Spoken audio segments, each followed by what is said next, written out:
चलिए एक बार फिर से शुरू करते हैं। भारत और समकालीन इतिहास का कक्षा 10 का जो पाठ चल रहा है, पाठ 1 का 5वां पाठ आज उसको हम लोग पढ़ेंगे, जिसका नाम है राष्ट्र की दृश्य और कल्पना। राष्ट्र के लिए विचारधारा किस प्रकार से यूरोप के लोगों में बनी और किस प्रकार से राष्ट्र की कल्पना करके उसको एक रूप में ढाला गया, आज उसके बारे में हम लोग चर्चा करेंगे। कहा गया है किसी शासक को एक चित्र या मूर्ति के रूप में अभिव्यक्त करना आसान है, किंतु एक राष्ट्र को चेहरा कैसे दिया जा सकता है यह मुश्किल है। अभिव्यक्त करना है मतलब उसको बताना। कोई शासक किसी राष्ट्र का चित्र अगर या स्थापित करना चाहता है या कोई मूर्ति बनाना चाहता है तो उसको एक रूप देना ये काफ़ी आसान है, लेकिन उसको बताना उस रूप में ये काफ़ी मुश्किल है। 18वीं और 19वीं सदी में कलाकारों ने राष्ट्र का मानवीकरण करके इस प्रश्न को हल किया। मानवीकरण का मतलब मानवों के द्वारा जो किया गया प्रयास है उसको हम मानवीकरण कहते हैं। उन्होंने एक देश को कुछ यूँ चित्रित किया जैसे वह कोई व्यक्ति हो। उस समय राष्ट्रों को नारी वेश में प्रस्तुत किया जाता था, यानी किसी भी राष्ट्र को अगर प्रदर्शित करना होता था तो वो किसी न किसी नारी का रूप दे दिया जाता था, चाहे वो उसका स्वरूप कहीं पर हो या ना हो। राष्ट्र को व्यक्ति का जामा पहनाते हुए जिस नारी रूप को चुना गया वह असल जीवन में कोई खास महिला नहीं थी, यानी किसी राष्ट्र को व्यक्ति का एक जो है कपड़ा पहना करके, जामा में से होता है कपड़ा पहना करके यानी नारी रूप दे करके उस देश को जाना जाता है, लेकिन यह हकीकत में कोई नारी या कोई महिला नहीं होती है। यह तो राष्ट्र के अमूर्त विचारों की ठोस रूप प्रदान करने का प्रयास था, यानी जो चीज़ है नहीं उसके विचार को लेकर के लोगों के अंदर जो राष्ट्र के प्रति भावना उत्पन्न होती है उसी का एक रूप होता है। यानी नारी की छवि राष्ट्र का रूपक बन गई। किसकी छवि? नारी की छवि राष्ट्र का रूपक बन गई। रूपक का मतलब हम लोग यहाँ देखते हैं कि क्या है।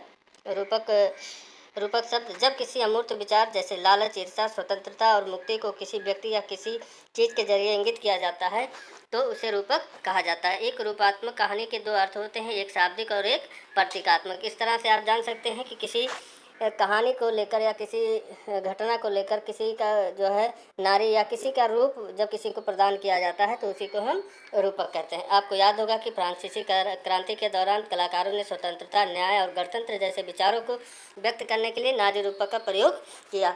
इन आदर्शों को विशेष वस्तुओं या प्रतीकों से व्यक्त किया गया था। जैसा कि आपको याद होगा, स्वतंत्रता का प्रतीक लाल टोपी या टूटी जंजीर है और इंसान को आमतौर पर एक ऐसी महिला के प्रतीकात्मक रूप से व्यक्त किया जाता है जिसकी आंखों पर पट्टी बंधी हुई है और वह तराजू लिए हुए है। जैसा कि आज के समय पे हमारे अदालतों में या आप बहुत सारे संविधान की बुकों में देखा होगा आपने कि एक महिला है जिसकी आंखों पे पट्टी बंधी होती है और हाथ में वो तराजू लेकर खड़ी होती हैं, जो किसकी प्रतीक होती हैं? इंसाफ की, जिसकी आंखों पर पट्टी बंधी होती है। इसी प्रकार के नारी रूपों का आविष्कार कलाकारों ने 19वीं सदी में किया। फ्रांस में उसे लोकप्रिय ईसाई नाम मारियाना दिया गया, यानी फ्रांस में उसी महिला का नाम दिया गया। किसका? स्वतंत्रता की देवी को कहा गया मारियाना, जिसने जन राष्ट्र के विचार को रेखांकित किया और उसके चिन्ह भी स्वतंत्र और गणतंत्र के थे। लाल टोपी, तिरंगा और कलगी। मारियाना की प्रतिमाएं सार्वजनिक चौकों पर लगाई गई, यानी जहां पर लोग इकट्ठा होते हैं, चौराहे जहां पर बने हुए हैं वहां पर उनकी प्रतिमाएं लगाई गई। जनता को एकता के राष्ट्रीय प्रतीक की याद आती रहे और लोग उससे जुड़ाव महसूस करें। तदम का मतलब होता है जुड़ाव स्थापित कर सके। मारियाना की छवि सिक्कों और डाक टिकटों पर अंकित की गई। इसी तरह जर्मन राष्ट्र का रूपक बन गई, यानी जर्मनिया नाम था वहाँ की स्वतंत्रता की देवी का और वह जर्मन राष्ट्र की रूपक बन गई। चाक्षुष अभिव्यक्तियों में जर्मेनिया बालूत वृक्ष के पत्तों का मुकुट पहनती है क्योंकि जर्मन बालूत वीरता का प्रतीक है। ये चित्र आप देख सकते हैं, ये डाक टिकट है। 1850 में ये छपा था। इसमें मारियाना की तस्वीर बनाई गई जो फ्रांसीसी गणराज्य का प्रतिनिधित्व करती थी, यानी फ्रांस की आज़ादी के लिए जिनको माना जाता।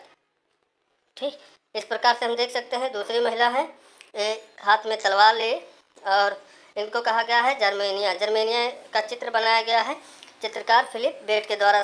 कब? 1848 में। चित्रकार ने जर्मेनिया के इस चित्र को सूती झंडे पर बनाया क्योंकि इसे सेंट पॉल चर्च की छत से लटकना था और जहां मार्च 1848 में फ्रैंकफर्ट संसद बुलाई गई थी। तो इस तरह से हम देख सकते हैं कि विभिन्न देशों ने राष्ट्रीय स्वरूप को एक नारी का स्वरूप प्रदान कर दिया था।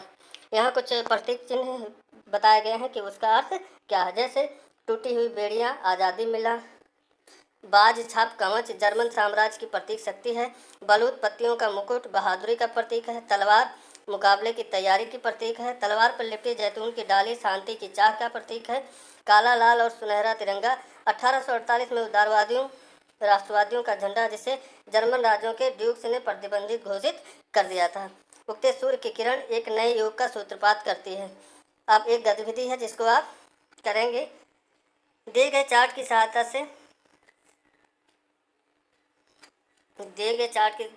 से बेईद की जर्मेनिया के गुणों की पहचानें और तस्वीर के प्रतीकात्मक अर्थ की व्याख्या करें। 1836 की एक पुरानी रूपात्मक तस्वीर में बेईद ने काइजर के मुकुट को उस जगह चित्रित किया था जहां अब उन्होंने टूटी हुई बेड़ियां दिखाई। इस बदलाव का महत्व स्पष्ट करें। इस चित्र को देख करके आप अपने विचार प्रदर्शित कर सकते हैं।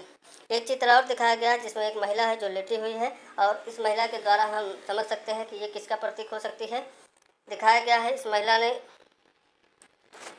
ने अपनी स्थिति को प्रदर्शित करने के लिए इस प्रकार से चित्रकार ने इसका चित्र बनाया है। द फॉलेन जर्मनिया ने यह चित्र बनाया है। हताश जार्मेनिया, जो जर्मन राष्ट्र की राष्ट्रीय देवी है जर्मेनिया, उन्हीं के द्वारा यह बनाया, उन्हीं के लिए यह बनाया गया है, जो हताश है अपनी जनता को लेकर, अपने देश को लेकर।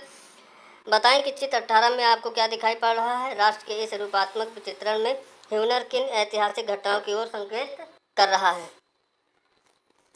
आप इस चित्र के माध्यम से अपने विचार व्यक्त कर सकते हैं। और एक चित्र और है, इसमें हम देखते हैं कि क्या है।